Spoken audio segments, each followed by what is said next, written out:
आप news room में आए हैं तो कई हमारे सहयोगी हैं जो आपसे सवाल पूछना चाहते हैं। जी नमस्कार भूपेंद्र जी, मेरा नाम मनोज कुमार बंसल है। मैं ये जानना चाहता हूँ कि अभी तक जो बीजेपी यूपी में अपना प्रचार कर रही है उसमें ये कहती आई है कि दो लड़कों की जोड़ी, तो दो लड़कों की जो जोड़ी है उसमें से कांग्रेस ने भी अपना घोषणा पत्र जारी कर दिया है और कल अखिलेश ने भी अपना घोषणा पत्र जारी किया है। तो उनका जो घोषणा पत्र है उन दोनों में लोक लुभावन वादे हैं, एमएसपी पर बात है, किसानों को लेकर है, युवाओं को लेकर है।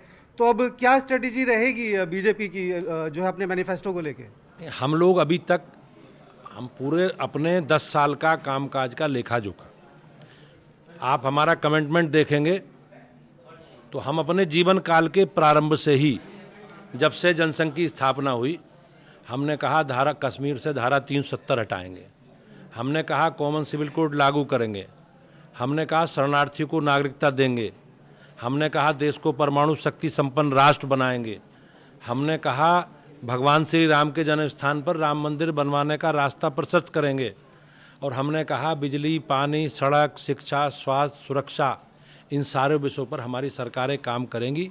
मेरे लिए, देश के बीजेपी के प्रदेश के असंख्य कार्यकर्ताओं के लिए गर्व करने वाला विषय है ये कि हमारी सरकारों ने हमारे संकल्पों को पूरा किया है। आज भी हमारी पार्टी और हम सब लोग, जो हमारा डेवलपमेंट का एजेंडा है, हमारी सरकार ने जो काम किए हैं विकास के, उन कामों पर हम लोग आगे बढ़ रहे हैं। जहाँ तक किसानों वाला विषय है, उत्तर प्रदेश में और खासकर पश्चिमी उत्तर प्रदेश में हम लोग गन्ना, गेहूं, धान की खेती करते हैं। आज हमारी सरकार आने से पहले बिजली एक बहुत महत्वपूर्ण विषय है, हमारे एजेंडे में भी है। हमारी सरकार ने भी कहा कि बेहतर बिजली उपलब्ध व्यवस्था कराएंगे। तो आज स्थिति ये है कि आज से पहले पुरानी सरकारों में केवल 4 शहरों को बिजली मिलती थी। हमारी सरकार ने बिजली के बेहतर व्यवस्था वितरण की लागू की, और आज स्थिति ये है कि किसानों को निर्धारित व्यवस्था के तहत बिजली उपलब्ध करा रहे हैं और निःशुल्क बिजली उपलब्ध करा रहे हैं। ये हमारे कमिटमेंट को सरकार ने पूरा किया है। आज गन्ने या अन्य जो फसलें हैं उनकी एमएसपी बढ़ाने का काम भी सरकार ने किया है, और गन्ने में भी, गन्ने के भुगतान में जिस प्रकार से पुरानी सरकारें गन्ने के भुगतान की स्थिति क्या थी आपको पता है, और सरकारें शुगर मिलों को किस प्रकार से बेचने का काम कर रही थी, हमारी सरकार ने शुगर मिल नई लगाने का काम किया है। उनकी पुरानी शुगर मिलों की पेराई क्षमता बढ़ाने का काम भी किया है, और आज लगभग आप देखेंगे तो 90% शुगर मिल, 90% शुगर मिल केन एक्ट की जो व्यवस्था है 14 दिन भुगतान की, उसे पूरा कर रहे हैं। तो आप ये कह रहे हैं कि हमने जो वायदे किए, जो संकल्प लिया, उसे पूरा किया। गारंटी मतलब मोदी की गारंटी पूरा होने की गारंटी।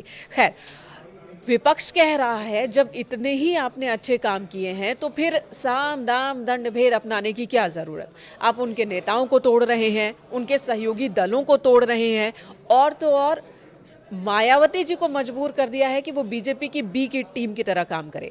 ओवैसी जी को बी टीम की तरह काम करवा रहे हैं और उनको लड़वा रहे हैं ताकि मुस्लिम वोट बैंक छिटक जाए, बट जाए। मुझे ऐसा लगता नहीं कि ओवैसी की पार्टी ने अभी कोई कैंडिडेट घोषित किया है।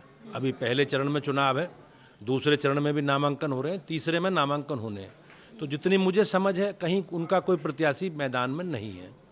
जहाँ तक भारतीय जनता पार्टी का विषय है, हम अपने एजेंडे के आधार पर, अपने काम के आधार पर, हमने जो कहा उसे मोदी जी के नेतृत्व में पूरा किया है। मोदी जी के नेतृत्व में जो गारंटी है, और गारंटी पूरा करने की गारंटी के साथ हम लोग मैदान में हैं। नहीं कि ऐसा क्या जादू कर रहे हैं विपक्ष के नेताओं पर आप कि इतनी बड़ी तादाद में, चाहे वो कांग्रेस हो, एसपी हो, बीएसपी हो, आम आदमी पार्टी हो, वहां से नेता टूट कर आते हैं, बीजेपी में आ जाते हैं। जो हमारे विचार से सहमत, जो मोदी जी के नेतृत्व में काम करना चाहते हैं, जो हमारा एजेंडा है डेवलपमेंट का, देश को आगे बढ़ाने का, उसके साथ जुड़कर अपनी सहभागिता देना चाहते हैं, हम सबको साथ लेकर चलें। जैसे कांग्रेस ने जब घोषणा पत्र जारी किया, आपकी पार्टी ने उसे मुस्लिम लीग की छाप बताया है।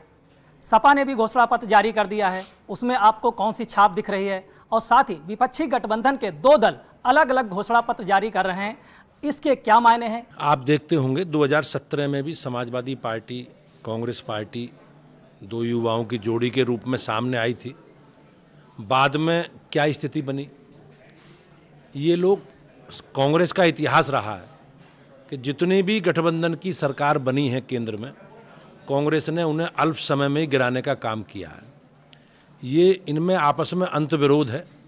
और ये केवल भ्रष्टाचार के खिलाफ जो माननीय प्रधानमंत्री जी के नेतृत्व में काम हो रहे हैं, उनसे घबराकर ये लोग अपनी उस सब विषयों को बचाने के लिए ये लोग संगठित हो रहे हैं। इनका कोई एजेंडा नहीं है, इनकी कोई वैचारिक प्रतिबद्धता नहीं है, देश इनके एजेंडे में नहीं है।